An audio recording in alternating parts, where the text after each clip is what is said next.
Well, hello, everyone. This is Maria Pietroforte, and we're here today to talk about leadership. Ready? Did y'all have a good weekend? I did. I went and saw my parents, and it was amazing, amazing. So, the customer paradigm has been broken, right? And what I mean by that is we historically, as leaders in companies, as trainers, as coaches, have always taught everything is about the customer. And we viewed the customer as the person or company that's purchasing our widget, our product, our apartment, our technology, our hammer, whatever that is. So everything we teach is about how do we make them happy? How do we get more business? Which is all good. However, what do you think happens when your team is unhappy? When they don't believe that your vision, your mission, your mantra is true to them. When there's such a disconnect, you can never be truly successful or truly maximizing your output and your revenue if you don't have happy team members.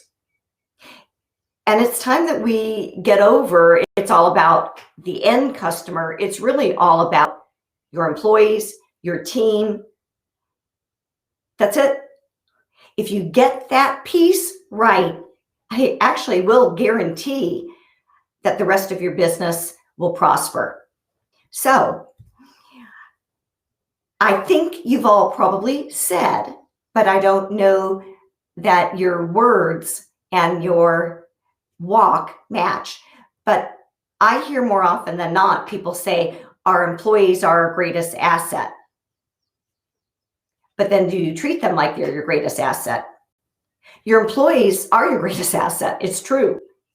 And they also give you the biggest competitive edge. It's not your logo. It's not your marketing. It's your team. If your team is happy, if your team is engaged, they will do wonders for your company and your product. I guarantee it. Sound like a TV commercial? I guarantee it. I do. So let me give you a couple of facts. It's pretty embarrassing, actually, that when employees, and this is not just in the apartment industry, this is across the board, are surveyed, most of them are not loyal to the company. And they're not loyal to the company because the company is not loyal to them, right? So it's easy for your team members to get picked off by a competitor that says something better. Now, if their walk matches their talk, which is shown by their customer service, they're directly correlated by their Glassdoor reviews, their reputation scores. People can tell. They get referred there by other happy people in their network, and you're losing your best team members. 94% in one survey indicated are stressed at work. 94%. Now that comes from a multitude of reasons, but it can be something as simple as they don't have clear direction. They're not exactly sure what the company expects from them. They don't know their career path. There's so many different attributes to that category that can easily be corrected.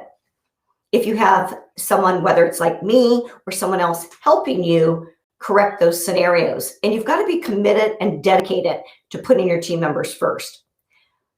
A third of those surveyed said that they're highly stressed and they're most likely to leave that company. And that actually has a lot of merit in the apartment industry or multifamily industry because our turn rates tend to be a third or higher.